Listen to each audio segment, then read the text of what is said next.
Good evening. Welcome to the Derry Town Council meeting for Tuesday, January 20th, 2026. Call the meeting to order. Councilor Mills, would you lead us in the pledge, please? I pledge allegiance to the flag of the United States of America, to the republic for which it stands, one nation, under God, indivisible, with liberty and justice for all. And if we all could stand for a moment of silence, please. For those who don't know, Farmer Phil Fernando, passed away recently. So he was a great contributor to this community and this town, a lot of organizations, the Boys and Girls Club, just a whole bunch of things he's done for us. So we can all say a moment of silence for him.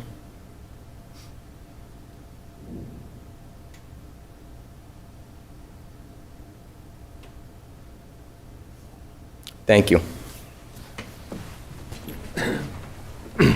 Again, he'll be sorely missed, and thoughts and prayers go out to his family and friends and those at J&F Farms. All right, so for those present in the event of emergency, the exits in the back of the room. If you need any assistance, see Mr. Fowler over there, he'll be glad to help you. And if you have a cell phone, please silence that. We'll do a roll call. Councilor Mills. Good evening. Councilor Webb. Good evening. Councilor Spencer. Good evening. Councilor Mosier will not be joining us this evening. Councilor Chase. Good evening. Councilor McEachern. Good evening. And good evening from the chair. And Mr. Fowler and Madam Town Clerk. Good evening. Do we have a motion? Motion on the public hearing. Second. We have a motion and a second to open public forum. All in favor? Aye. Any opposed? All right, public forum is now open. If you wish to speak, come up and do so. State your name and address for the record.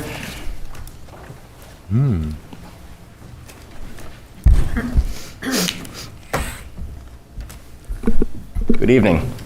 Good evening. My name is Nancy Francis from 4 Gulf Road, here to update you on the 9th Annual Pantry Plunge, and to offer my heartfelt gratitude for the life of my friend and plunge hero, Phil Fernando, and to offer condolences to his family, his friends, in this town for his passing. Just so you know, Phil took part in the 9th plunge last month. He also took part in the 8th plunge, the 7th plunge, 6th plunge, all the plunges, actually, since the first one in 2017. Whether he arrived in a costume or his overall shorts, Phil always came to the plunge with a smile. He came to Beaver Lake with his J&F family, some of whom he convinced to plunge with him. He also came with his friends, some of whom he convinced to plunge with him. And he came year after year with the conviction that feeding our hungry neighbors was important and that you could have fun doing it at the same time. Thank you, Phil. The plunge will carry on your convictions, but the beach won't be the same without you. Anyway, the 9th plunge took place Saturday, December 13th, Beaver Lake. Plunges were many, the day was cold, and the ice was plentiful. At 5.5+ inches, the rock-hard ice was a force to be reckoned with and was reckoned with power tools. This year, big thank you goes out to our Derry Fire Department, particularly Lieutenant Stephen Hussey and Battalion 3 out of Hampstead Road. It would have been a pantry skate otherwise. Our biggest thank you, however, goes to our courageous community. They volunteered to run the event, they watched their family and their friends, and most of all, they came to plunge. We had around 80 people in the water and maybe another 150 on shore. And on the ice surrounding the hard-won open water. Donations are still arriving at the food pantry, the FPC Community Food Pantry. But so far, our total today just topped the 40,000 mark, our most successful plunge yet. Thanks go out to our DJ, Ben Hillman, also to Derry DPW and Owen and his fine crew at Derry TV. Derry Parks and Rec provided us with a warm beach house, power for our inflatable penguin, and our DJ. Penguin, by the way, they both set up and took down.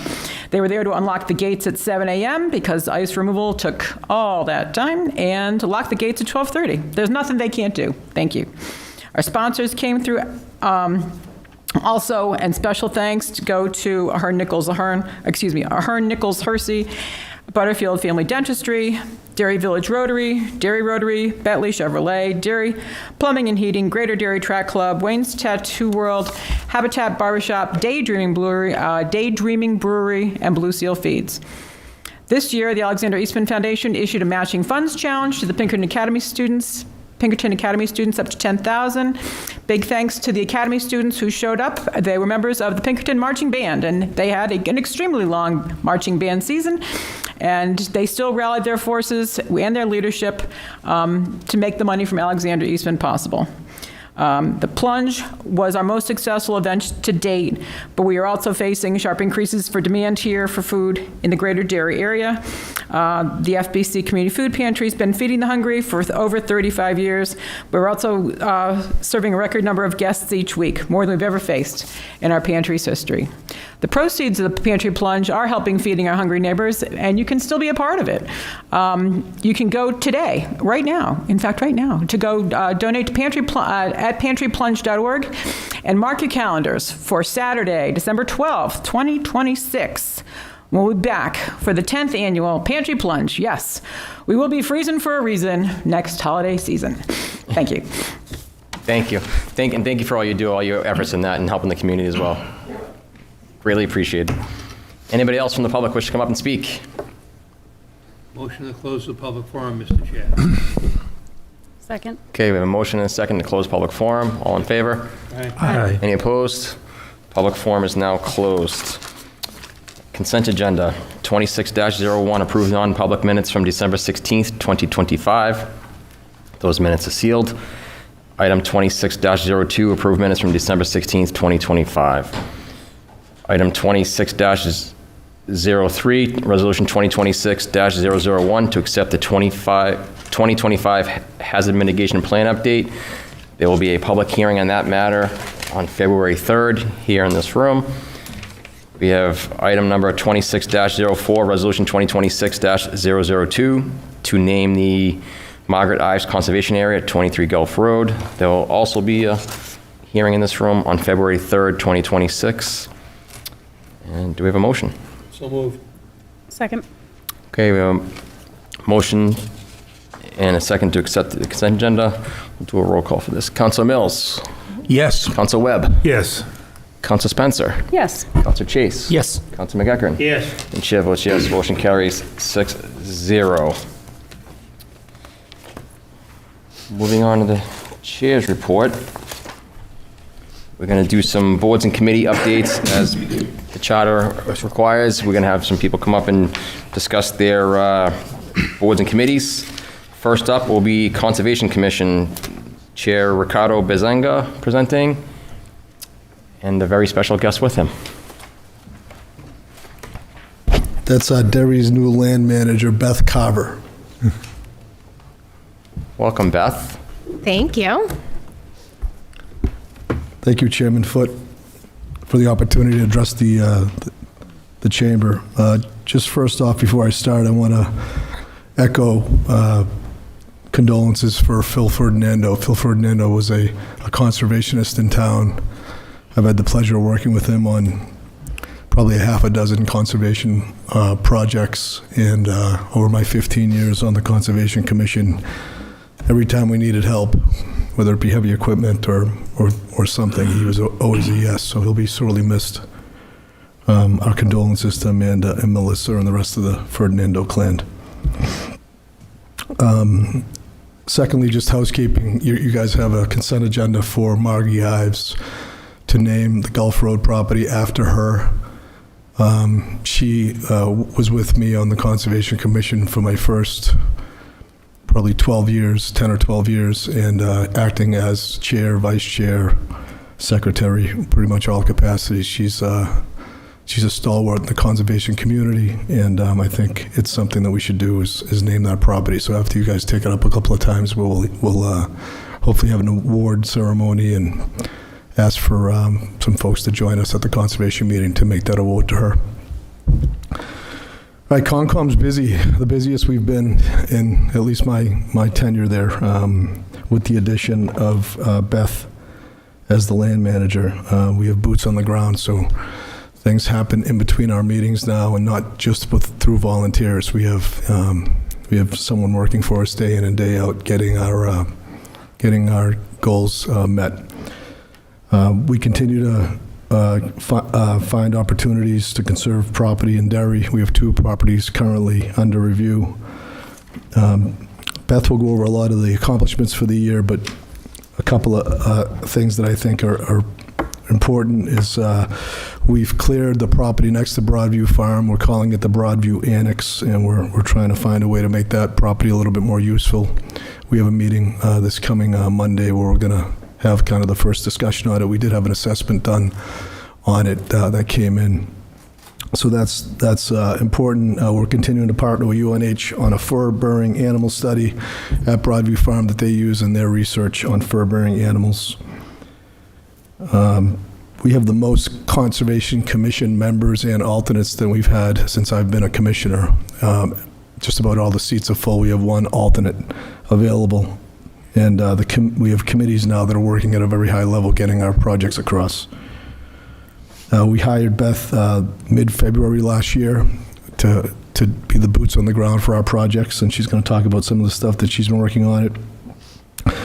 We first thing we did is Charlie, myself, and the fire department got together, and it was kind of when I took over as chair, it was in the middle of the wildfire problem in California. And they said, I don't want Derry to fall prey to that type of situation. What can we do to prevent it? So we started the ball rolling, and Beth has been working hard on putting together an assessment and addressing how we're going to handle or try to mitigate the wildfire possibilities here in town. We continue to have budget discussions with the finance personnel. We're auditing our information and maps.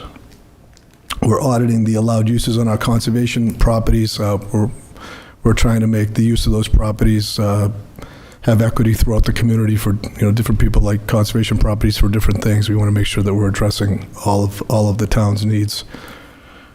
We now have an attendee at the TRC meetings from conservation. So when projects come into town, we have a conservation member right at the TRC to speak for us and let the applicants know what we're going to be looking for as things come through the site plan review process. And we're in charge of keeping Derry's property and water clean. So other than I think the people in town, we take care of the other 2 resources. With that, I'm going to turn it over to Beth. Thank you. When I am just going to say very briefly about Phil Ferdinando, that he is a big part of the reason that I am farming today, and he's been, just a huge presence for conservation and farming in our community, and I'm sad that he's gone. So one of the big projects that I jumped right on board with when I was hired in February was the community gardens. So that is at Broadview Farm, if you're not familiar with the area. And we had the highest participation that we've had in the 5 years that we've been tracking participation anyway, that I'm aware of. And we actually added 6 additional plots, so we've maxed out the space. And we were able to hold a couple of events, a spring event, like a build your bed workshop, and then a fall clean up your plot workshop. And community gardeners have commented that they feel the community part of the community gardens as a result. So that's been nice. And I've been working on the community wildfire protection plan. So Charlie put me in touch with John Neely at the state level. He's working with the state, and he's been instrumental. And then Greg Laro and Jack Webb jumped right on, and they have been helping with that project too. Huge resources in the fire department. We were able to get a trail at the Corneliuson Farm property that's off Holiday Ave, and that abuts one of the Ferdinando properties, actually.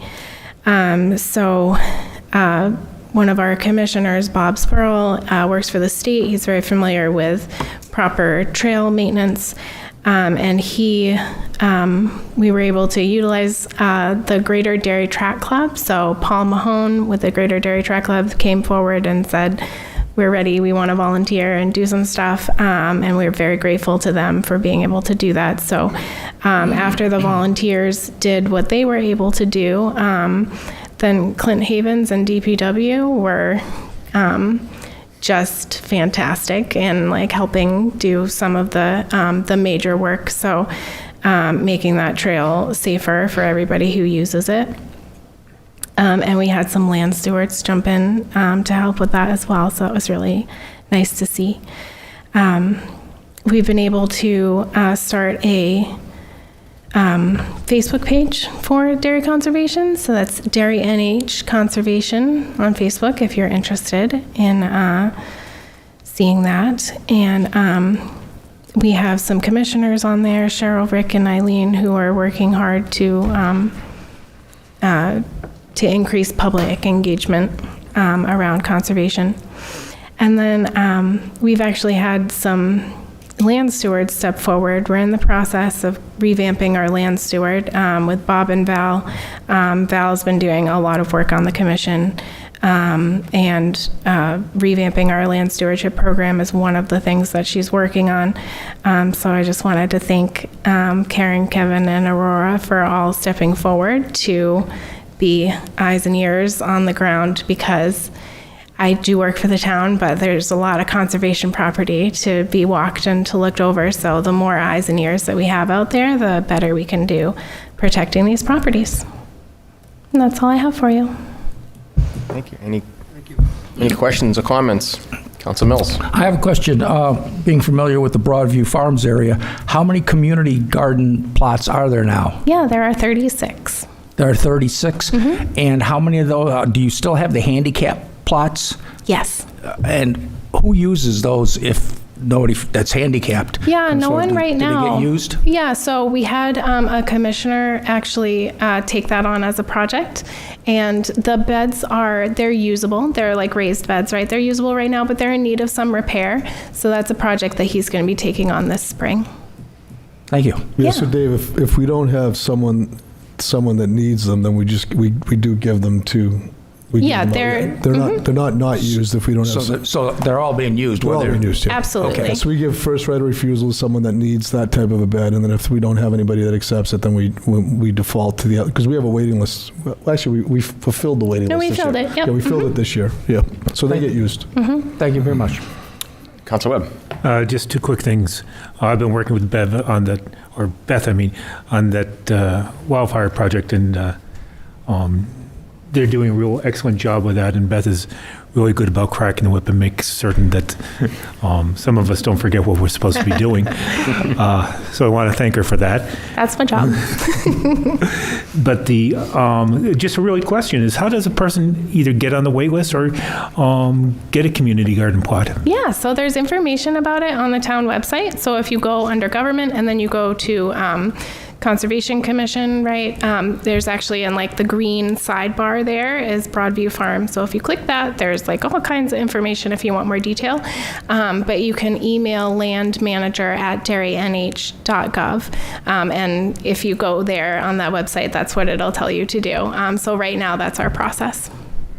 Thank you. Anyone else? And so I was a liaison a few years back on the conservation, and again this year, and I can say that the dynamic of the composition of the board is actually, different representations from different walks of life in town, people of different interests, whatever. So it really has a good complement to each other. So kudos to you for filling the board up, and it's and one alternate position available. One for those alternate who are available, interested in conservation. So good job, and Beth, you're a good asset to the Thank you. board, so thank you for all you do. Yes, thank you. It is a privilege to be able to do this job. So thank you for all that you do so that I can do this. All right, thank you. Thanks. Just one more thing. I want to thank you, Charlie, for being a liaison, and Mike has been so supportive to our new, very aggressive initiatives. Very aggressive. And Tom at DPW. I think the relationship we have throughout the town right now is the best it's been since I've been involved with the Concom. But thank you. All right, thank you. All right, next up, we have Mr. Ernie St. Pierre, the chair of the Derry Housing Authority, will be presenting.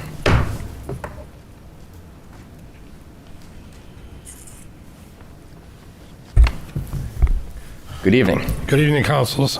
Ernest St. Pierre, chairperson of the commissioners for the Derry Housing and Redevelopment Authority. Just tell you a little bit about it. I think you're all aware of it. You know, it's one of those little things in town that just sit underneath the old town hall, the old Adams Memorial Building down there. Nobody ever sees us, knows we're around or anything like that until they need us. The Derry Housing Redevelopment Authority administers 106 Section 8 housing vouchers, choice vouchers. The U.S. Department of Housing and Urban Development provides administrative fees to pay for the operation of the program. Of the 106 vouchers, 100 of them are for Derry residents. 6 of them are for outside of Derry residents that we just do administrative for. Might come from Manchester, might come from Nashua, could come from any place. If they are on the HUD program, they can, if they find some place to live, they can go to that town. If they have an authority, then they go, they go through that authority. These different towns pay us like a little extra fee to administrate these vouchers for them, and we do their inspections and all of that stuff. So of the 106 that we administer every month, only 100 of them are actually for Derry people. We went from 107 to 106 here a while back when HUD was operating in a shortfall process. At that time, they notified us any open vouchers that we had or anybody that moved or anything like that, we couldn't use them. We had to, just forget about them. And like I say, at that time, I think the last time I came here, I was kind of bragging a little bit because we got 1 or 2 extras, but we lost 7 altogether during that shortfall period. So now we're down to 100, which is pretty crazy for this town with the number of people that we have in it. The Derry Housing and Redevelopment Authority also owns 17 Peabody Road and 1 and 3 Peabody Annex. Each building has 4 one-bedroom apartments. They are rented to low-income, elderly, and disabled residents. We maintain the buildings. We take care of the buildings. We had some federal grants that we just got a while ago. We did a big, remodel to the buildings and everything like that. We started something this past couple of years is we give them a little bit of a Christmas gift every year, and when you do things like that for low-income people, it really puts a smile on the face. And we actually had a cookout in the backyard through the summer when it was warmer. They really enjoyed that one. The Derry Housing also operates as a private property owner here in the town, where we rent 12 one-bedroom apartments to those who qualify under the HUD guidelines. Everything we do in that building is done under the HUD guidelines, including the fees that we charge for rental. HUD sets the limits for the fees, and we follow that guideline and use that rate for our rent base too. We don't just charge like these other places in town charge, the crazy prices that they're getting for one-bedroom apartments. Just so you're aware, the amounts set by HUD for rents are well below going rates what we see here in Derry area. Tell me how many places that would meet HUD standards, and it's pretty strict standards. For those that you have never been aware and updated with the standards that they have, you should stop in the office sometime and talk to Melody, and she'll let you know what standards are that these apartments go through. Once a year, we go and inspect each apartment, and more often if we have any concerns from the tenants. But where can you rent an apartment in Derry, a one-bedroom apartment in Derry, for $1,730 a month? I mean, that's pretty decent rent. Fortunately, we have a number of landlords that realize that once they do go with Section 8 housing, that their rent's pretty much guaranteed. And that's why they stick with us, and that's why they work with us. We have great landlords, and we have great tenants right now. You also should know that $1,730 in rent procedure does not include heat. So if you're going to go into let's just say that, I'm going to say the Fairways, because everybody knows the Fairways, they're going to rent you an apartment for $1,730 a month, but it costs $300 a month to heat that place. you're only going to get $1,430 towards the rent. Now, if that's between you and the Fairways, if they don't accept that, there's nothing we can do. We can't go up on that $1,730. We just cannot do that. That's a federal limit that's set. HUD has numbers that they set for what it costs to heat a unit. A one-bedroom unit for oil heat, they have a monthly fee of $107. Two-bedroom, they have another fee. Three-bedroom, they have another fee. They have these fees set. If it's oil, it's $107. If it's natural gas, it's $65. Them are the prices that they'll deduct off that $1,730 if you're going to rent in a building that you got to pay the heat. Just so you know, a two-bedroom, which is pretty much what everybody looks for in this world, the amount allowed by HUD is $2,270 a month. I haven't seen many of them advertised at that price in the paper lately, if any of you. If you do, let me know, because we could, make sure we get on their list.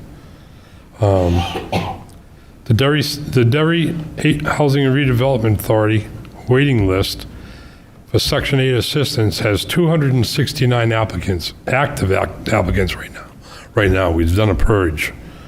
146 of those are Derry residents, because we also take care of the surrounding communities. That's why the number is what it is.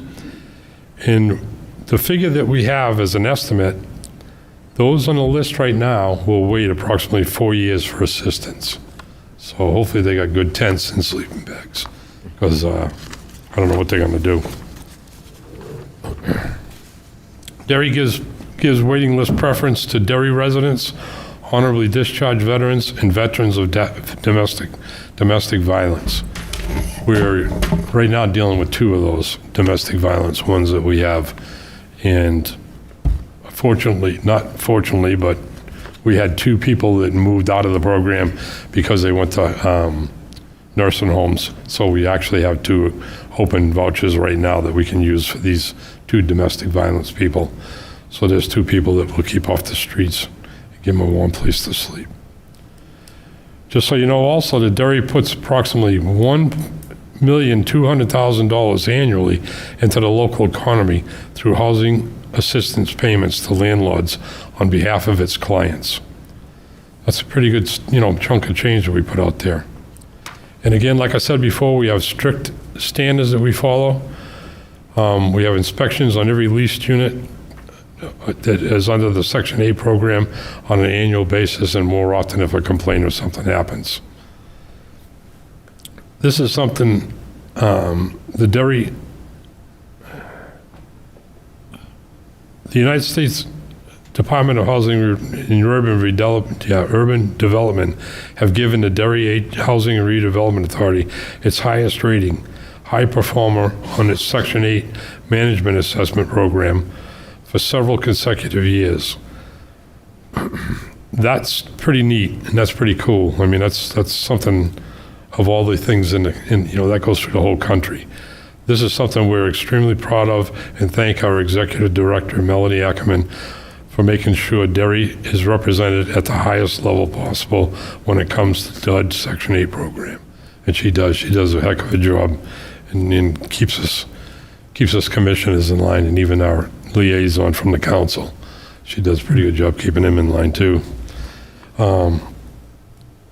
We received 80% of our budget is paid back to us from the HUD program. Only 80% of it, we make up the difference of the other 20%. So that in a nutshell is about all I can tell you about the Derry Housing and Redevelopment Authority. If you want to know more and you want to learn a few things about how it happens, feel free to let us know. We'd be glad to have you come down and visit with us, and we'll let you know, give you some answers. Questions? Council Mills. Yes, thank you.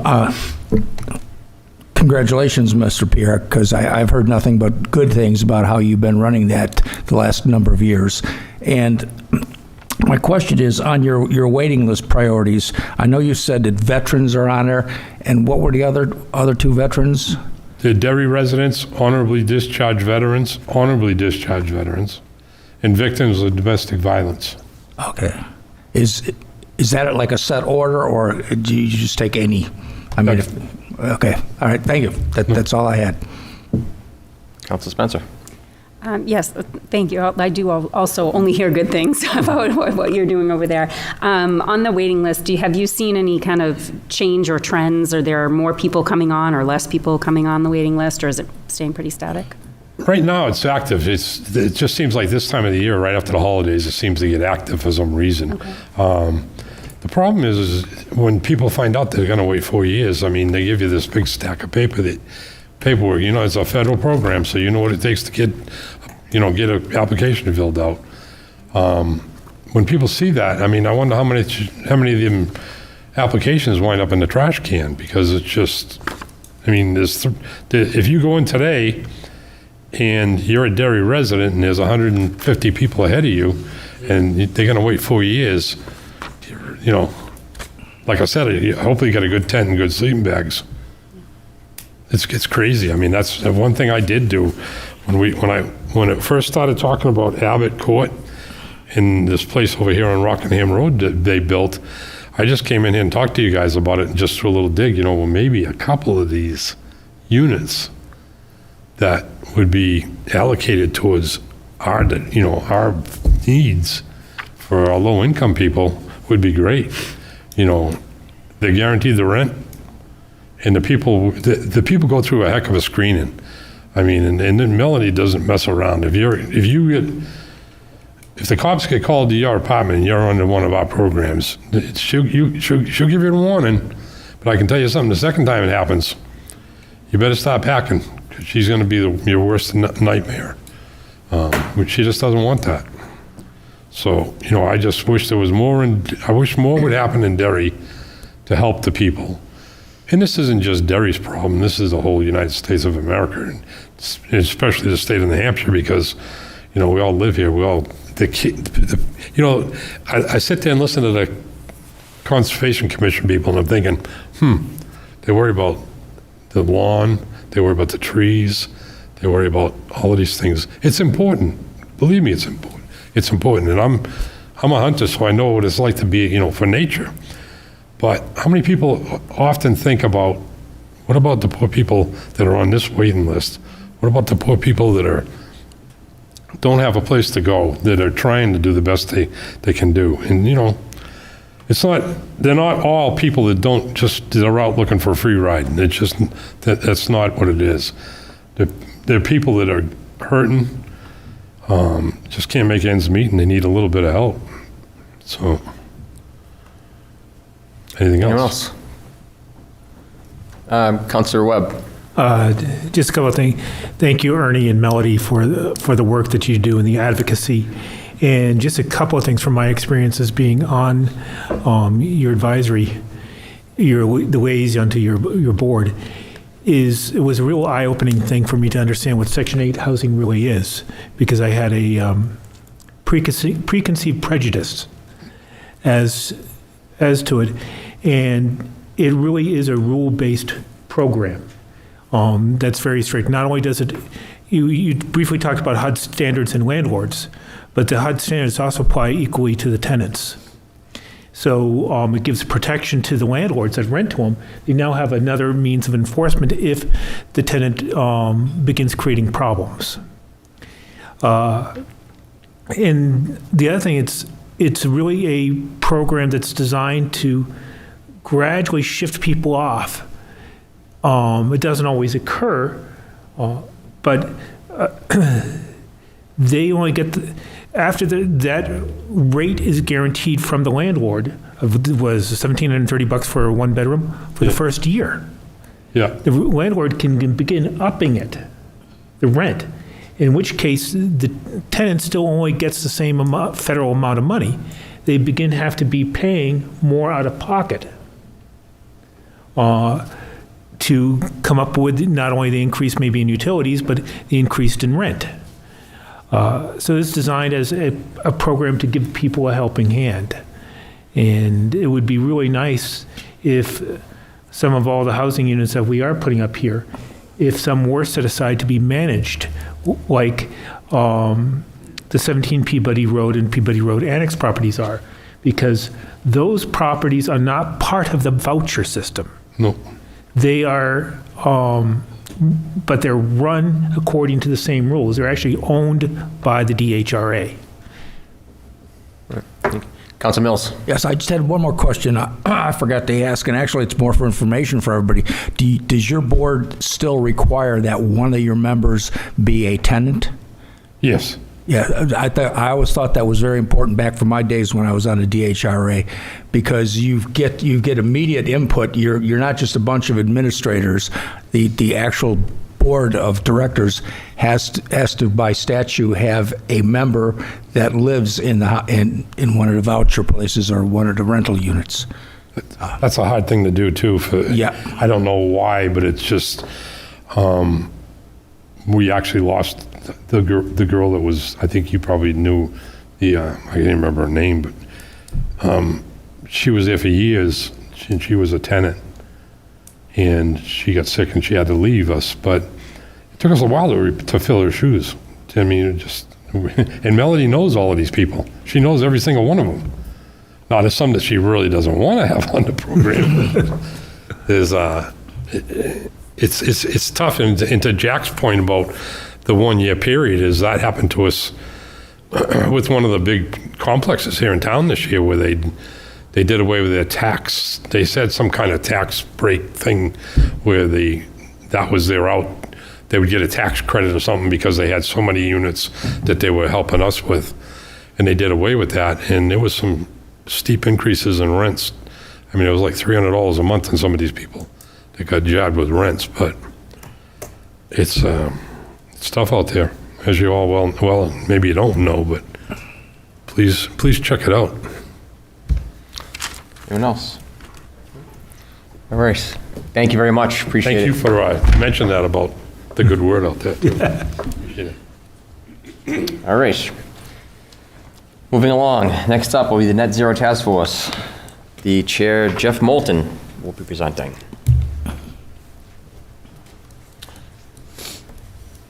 Good evening. Good evening. As you probably have noticed, the solar field is pretty much finished out at the landfill. And we've been running through the business case again, just because it's been 3 years since we originally started the project. If you remember back, well, some of you weren't here, but originally the business case was projected to save about $3.2 million to $3.5 million. We plugged in today's rates, and we're looking at about $5.2 million now for savings over the project life. And that is at today's rates. So if rates go up, we easily could see savings up in the $10 million range. So we're really kind of protected here because we do have a fixed rate of 6.4 cents a kilowatt hour with a 2% escalation. And Eversource is currently around 9 cents, just went up to 11 cents. And so I think we're in very good shape for the next 25 years for electricity. This does meet the town council's goal for being net zero.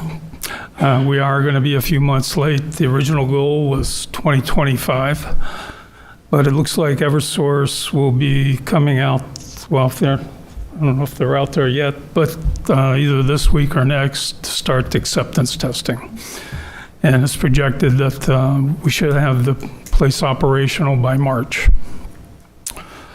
Moving on, we haven't done too much with the schools. They've been working with Honeywell for the last few years, and that is a 20-year contract.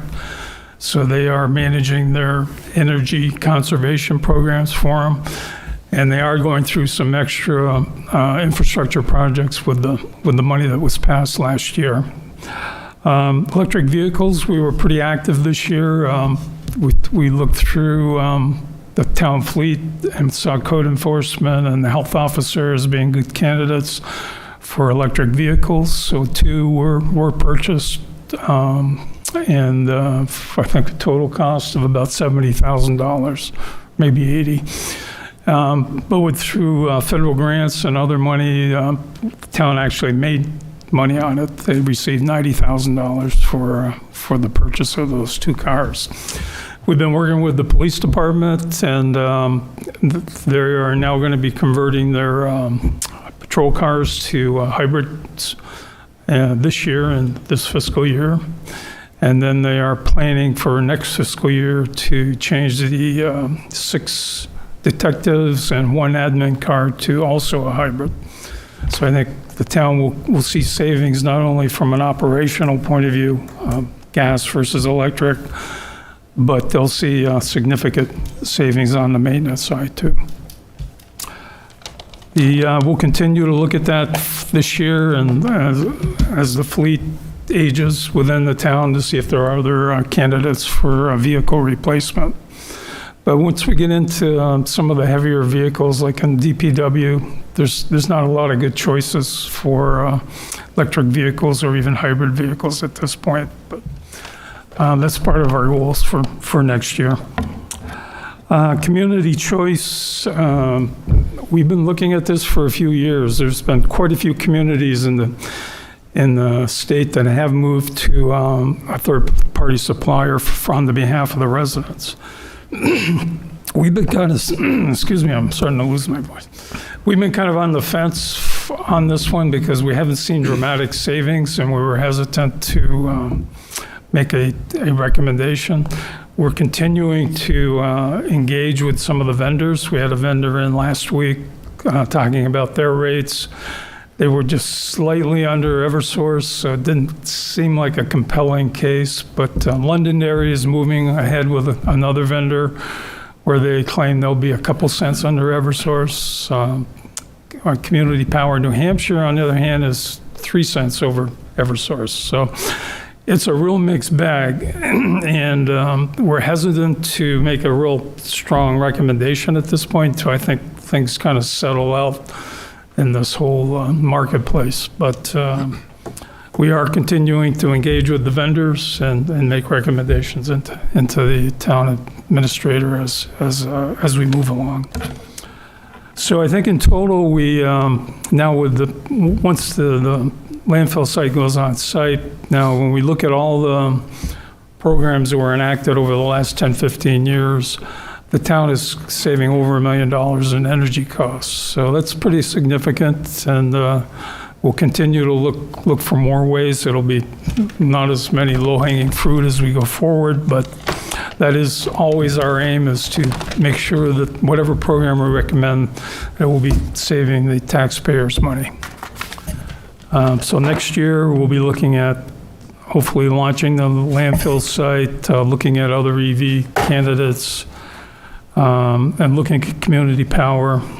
There is one program that we just heard from an engineer at Ashby, and I believe there's a bill actually it has been introduced in the legislature addressing this, but this is around the building codes.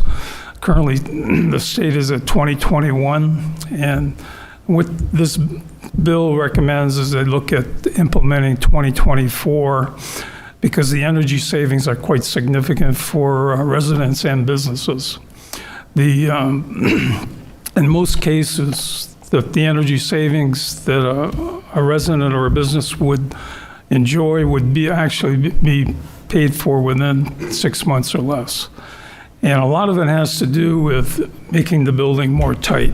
So if you've ever built a new home, they go through what I call a blower door testing. How often does the air change within a house under pressure?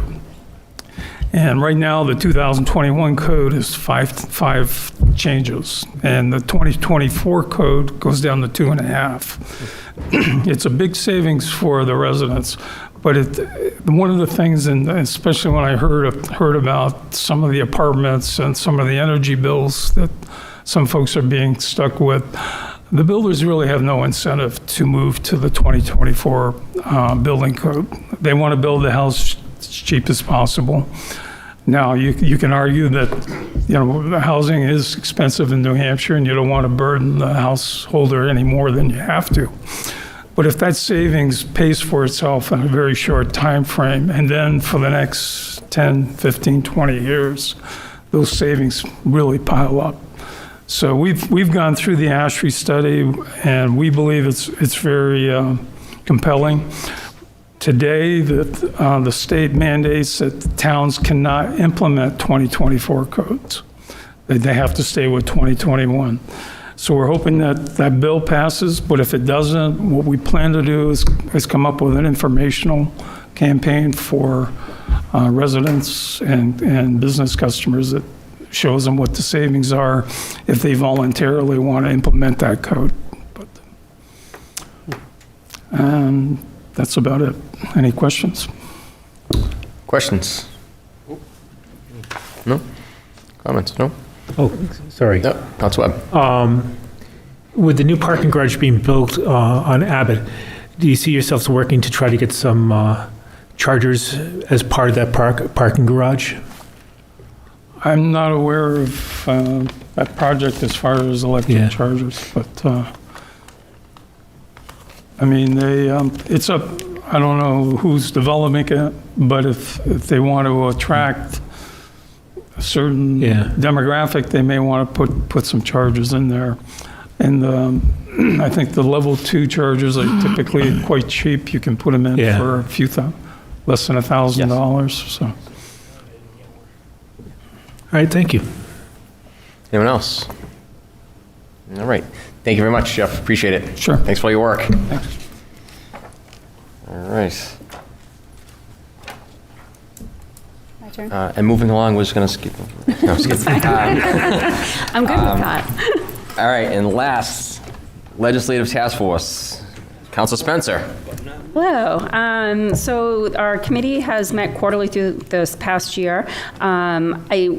We're, just for those that aren't familiar, this group is made up of representatives from the town council, the school board, our state delegation. We do also invite Pinkerton Academy to join, just to come together where I kind of didn't like going last because everybody's done such great things in the last year, all these projects. We're not really project-based. We're more kind of getting together, make sure kind of the point is to provide updates that we may be pertinent to the other groups to know about, or if there's questions, a lot of times it's our opportunity to ask our state reps kind of questions about process or a certain bill.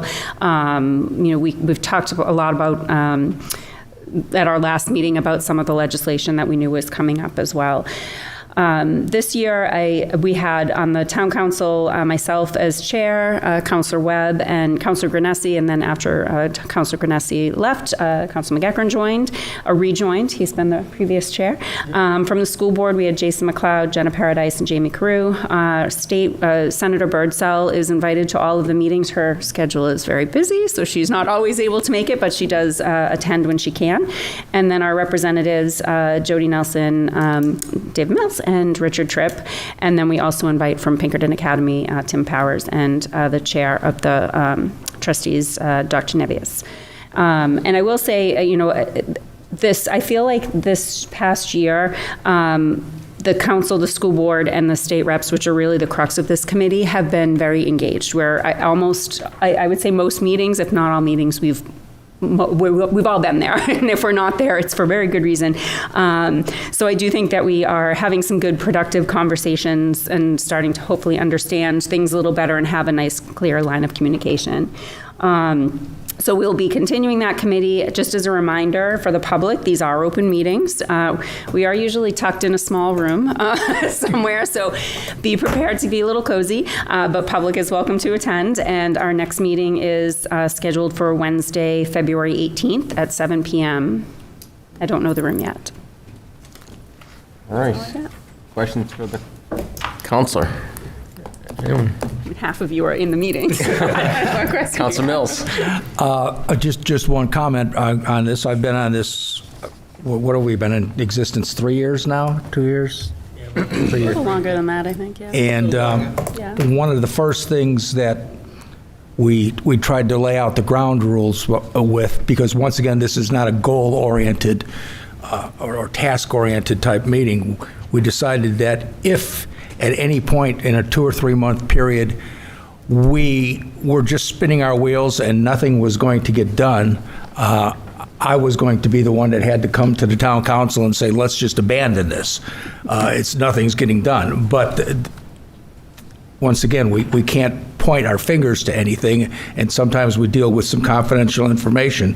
But I will be the first one that comes up and says, we're done. We're not accomplishing anything. And I think both the chairs for the last couple of years, both Mr. McEachern and Ms. Spencer, have done an exemplary job in keeping these three diverse groups from frankly killing each other sometimes at these meetings, because it does get a little tense. But let's just keep it going for right now. Thank you. Anyone else? All right, thank you, Council Spencer. Thank you.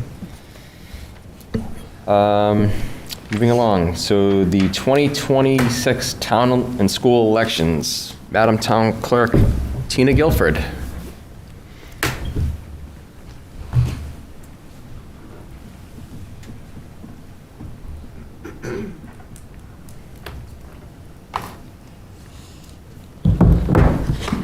Good evening, Council. What do you know? It's time for another election, and here I am. So today was the last day to register to vote for the filing period. The filing period starts tomorrow at 7 a.m. There are numerous town and school district offices available. Both town and school district candidates will file right here at the Municipal Center at the town clerk's office. We have our candidate packets ready to go. We have our filing paperwork ready to go. I'm looking forward to seeing lots of people. There are quite a few openings, especially for our library trustees, both at the Derry Public Library and the Taylor Library. We do have an opening for the supervisor of the checklist, which is a 6-year term. Town moderator, trustee of the trust funds, and of course 2 town council seats. One is restricted to District 3, so you must live in District 3 to run for that seat, and 2 school board members. Again, if you have any questions, feel free to call the town clerk's office, but I look forward to seeing everyone that wants to sign up. With that said, part 2 of tonight's presentation is our deliberative session. The school district will be having their deliberative session on Saturday, February 7th, starting at 10 a.m. at West Running Brook Intermediate School. So we look forward to getting lots of voters there. I'd love to break our record of 152. So hopefully voters will come. It is very interesting. It can be long, so come prepared to sit a while. But it is very interesting to learn all the pieces of the school district budget. They do have 5 warrant articles that will be discussed. Those warrant articles are currently posted on the school district website, and they are, there is one posted downstairs in the glass documents case, and if anybody needs a copy of it, they can just call over here to the clerk's office and we can send it over to you. So that's the deliberative session. And then of course, March 10th, you all know, Election Day. Again, let's try to get over that 2,000 voter hump. That would be great. There's no graphic, Owen, I'm sorry. Because I'll come back with a graphic. But March 10th will be the start of 3 elections in 2026. So I look forward to seeing everybody at Pinkerton Academy for that. Any questions? Council Webb. Do you have dates for the candidates forum yet? I do not. So we do have some dates reserved with the Derry Opera House. We will finalize the dates once we know how many candidates we have as to whether we will have 2 forums or hold them combined in one based on the number of candidates. The candidates will get, anybody who files will get their instruction packet tomorrow that does have that information. We have set, I believe it is February 4th to release the date. So we will get that to candidates as soon as possible. Again, in the past, we've had 2, one for the town, one for the school. We've also had a combined one because there were so few candidates running. So we will see what shakes out over the next 10 days, and then we will book accordingly. Anyone else? Did you say, so the warrant articles for the school are available to look at? Yes, they are. What about the school budget? I believe the budget book will be available the beginning of next week. I have not seen it yet. But that's what I was told. So Thank you. I'm sure that will be available on the website, and then the SAU will have the hard copies. Okay. Thank you, Tina. Yep. Mr. Spencer. To your point, Jane mentioned at the school board meeting, I think either someone else asked about it and where it was, and she said if you email her, she's happy to share too. So if you want to get a head start. There's that.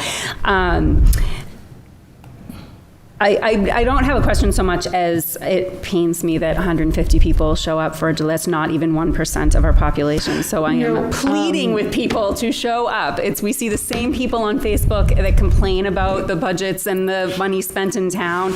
And I will give, there are a small few that actually show up for these things.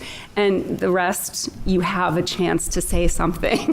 So, fun fact, I spend a lot of time when the tax bills go out with residents downstairs who get rather angry as they're coming in and paying their tax bill. And,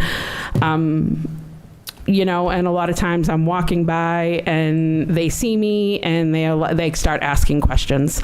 And I try to explain to them that the tax bills are set either by the town council for the town portion.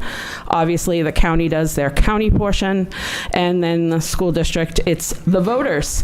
And I tell them about the deliberative session and the March election, and these people have never voted in either. They've never shown up. And then they come and complain again the next year, and they still haven't come to the deliberative session or the election. So it is a little exhausting. We do see online every time the bill goes out. We don't set the election dates. Those are set by the state and our charter. So, I'm sorry, we don't vote in December when the bill comes out. But that would probably involve snowstorms. I'd rather not vote in a snowstorm, so. Council Mills. Yes, just more informational and allow the Tina to give us this kind of information. We're talking about the low voter turnouts for everything as far as the school boards and town elections and everything. What we do exemplary good is the regular voting and at our regular elections. And November 2024, we set a record. I know we set the record, and because of that, we just, at the House of Representatives, we just passed a bill that requires every town that, and I think it was specific for Derry, every town that has over 15,000 voters turn out can't have one polling place. Except us, as long as we pass our I want to tell you that it's a state law, and Londonderry is in a panic because they just barely get over 15,000. That's where it all started from. And do we have a plan? Yes, we do. And would you like to speak of it, that plan? The legislation, while it has passed the House, it has now gone back to the Senate, and I don't know what the Senate is going to do to that bill, to that legislation. It does require the use of poll pads, which the town of Derry has. We have a significant number of poll pads already. That is part of the problem in some of the other larger polling places. They do not have enough poll pads. We have enough voting machines. That's another problem for some of the other municipalities. They haven't bought enough machines. We have 8 of them. We have a lot of voting machines. The council has been great in funding everything that's needed for elections. We have enough voting booths. We have the staff. We have people signing up even to work the town election. It's great. We have a lot of people starting to get involved. I remember in 2020 when I became town moderator, and we were scrambling to hire people to work elections. And now we have tons of people, which is great, but we always need more because people move out of town. We've had a couple of our longtime poll workers pass away. So, we do always need poll workers. We have a traffic plan. In fact, right now, we're having a traffic study done. It is being donated, shall we say, from one of the conferences that I attended last February and September. It's being done through the University of Rhode Island, and it's a capstone project. So they are doing a traffic study of our elections traffic. They've been speaking to Pinkerton. They'll be reaching out to PD, fire, and talking to everyone as they do their traffic study to see if there's any ways we can improve the traffic. We've done a really good job. They were actually stunned at how much work we had already done. And I know the Secretary of State's office has been very impressed. After 2022, where we had traffic issues with Calvary, when we moved to Pinkerton permanently, we made a traffic plan, and I think we executed it very well in 2024.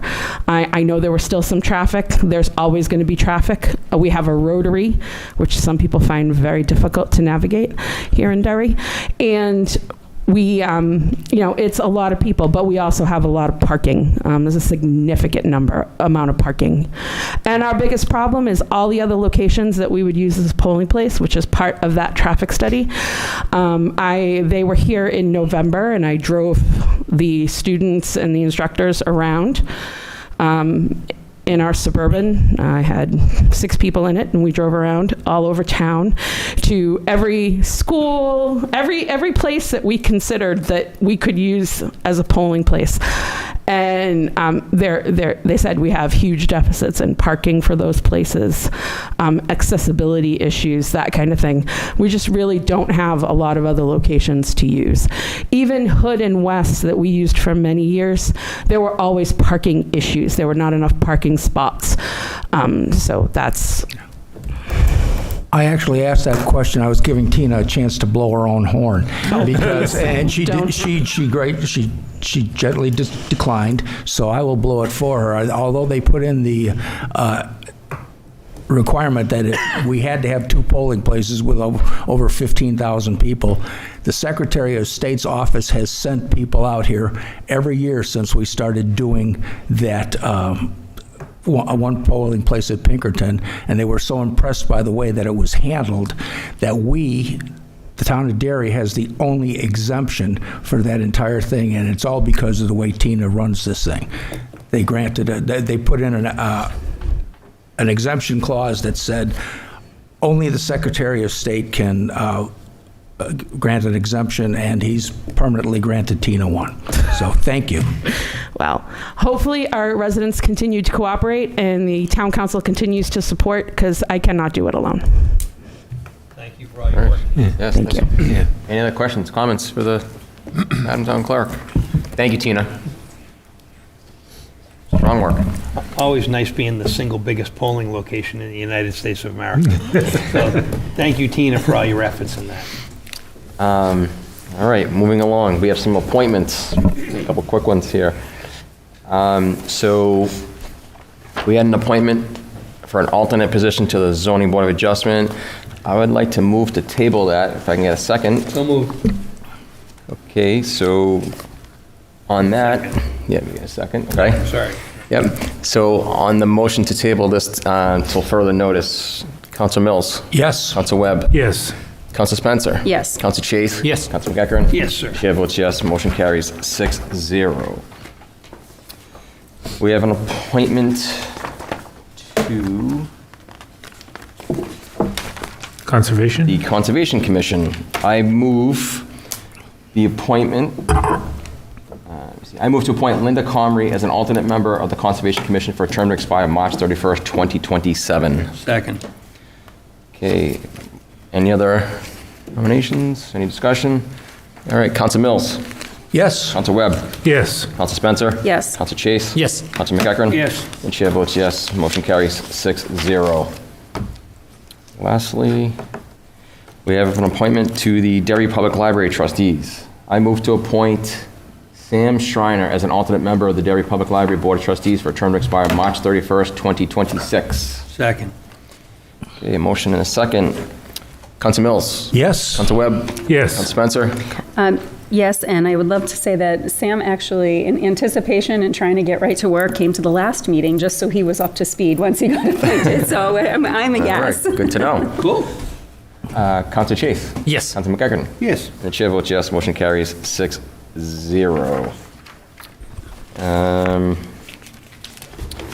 Moving along, Mr. Fowler, Town Administrator's Report. All right, good evening. I have a couple of items of interest to share with the town council this evening. So I'll start off in the public works realm.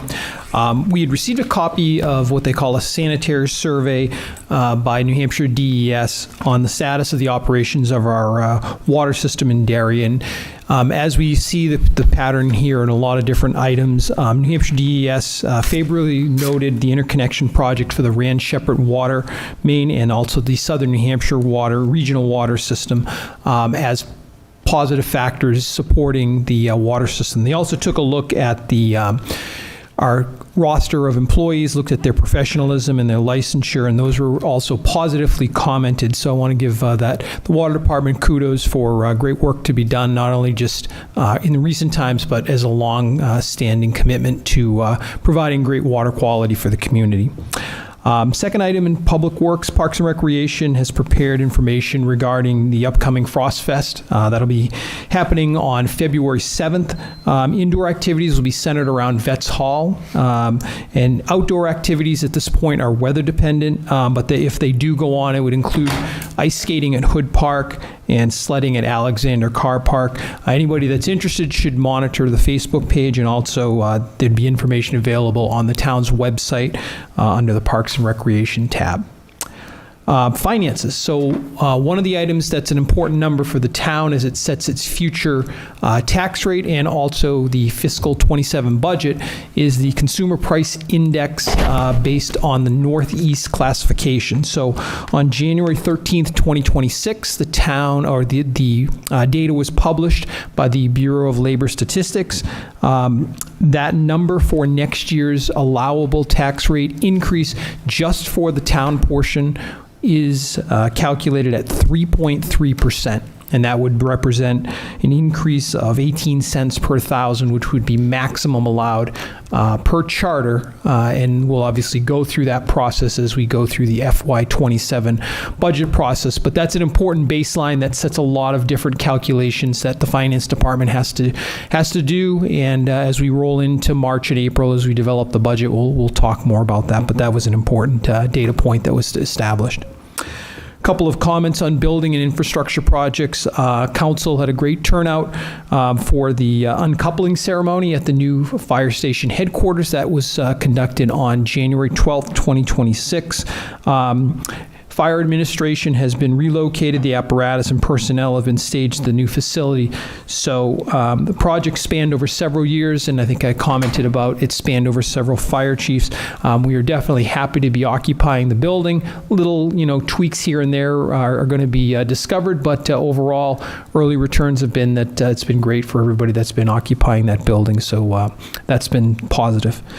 And then just as a reiteration of what Jeff had mentioned, the landfill solar project has been deemed mechanically complete. The final step's going to be installation of new poles along Transfer Lane and then some wire to interconnect.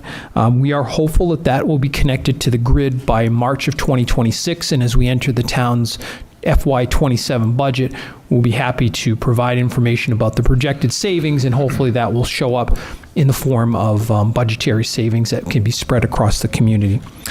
And lastly, personnel. I just wanted to just do a brief discussion about our vacant fire chief position. So there are applications that we had received, 13 applications for a process that was due January 16th, 2026. So Human Resources Director Catherine St. Ledger and I sat down today to kind of scope out the initial steps of our process. And what will be happening is, first off, there'll be some questions and answers sent out to, or our questions to all the candidates. And once that's done, we'll bring that back around. In the meantime, she's also going to be reaching out to the various aspects. We're going to have a committee that's going to be formed as a result of some feedback that I've had from council. So that's going to be happening over the next couple of days here to get ready for some interviews going into the month of February. So I'll keep the council updated on that. Obviously, the council has one representative, so it'll be imperative to have that person selected in the very, very near future so we can start to set that group and maybe set some times for some upcoming interviews and whatnot. So so that's good, and we'll keep this process moving along. And so that's all I have for Town Administrator report tonight. Question? Council Webb. Just more of a statement on the new fire station. I know that we've seen the different fire chiefs all come up and stuff like this, but I think there's been somebody also in the background that deserves to be recognized and did a tremendous amount of work, and that's the communications director, Chuck Tinkham. We see him as a moderator of things, but that was a really complex project to move the communications equipment and all that, and he helped coordinate that. I think he deserves a little bit of recognition. Absolutely. I agree 100%. What's the official address of the new station, just for the people to know at home? 56 Rockingham Road. Okay, so 131 Broadway is no longer in operation. So for those who looking to go for whatever reason, do not go to the Broadway station. It is closed. Correct.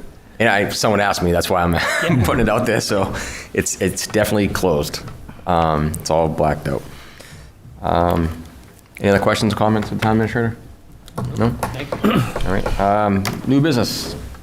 Moving along to 26-05, Resolution 2026-003, to apply for and accept grant funding related to household hazardous waste collections. DPW Director Tom Carrier presenting. Thank you, councilors. Tom. Briefly, we are here to request authorization by the council for the town administrator to apply, accept, and expend grant funds up to $6,000 from the state of New Hampshire Department of Environmental Services for the purpose of supporting Derry's May 2027 Household Hazardous Waste Collection Day. Derry sponsors a spring event annually. We have already have funds approved for the May 2026 event. We co-sponsor that with the town of Londonderry. We're in the process of soliciting bids for a household hazardous waste collector. Once we have selected that individual, we'll be selecting an actual date and we will publicize that.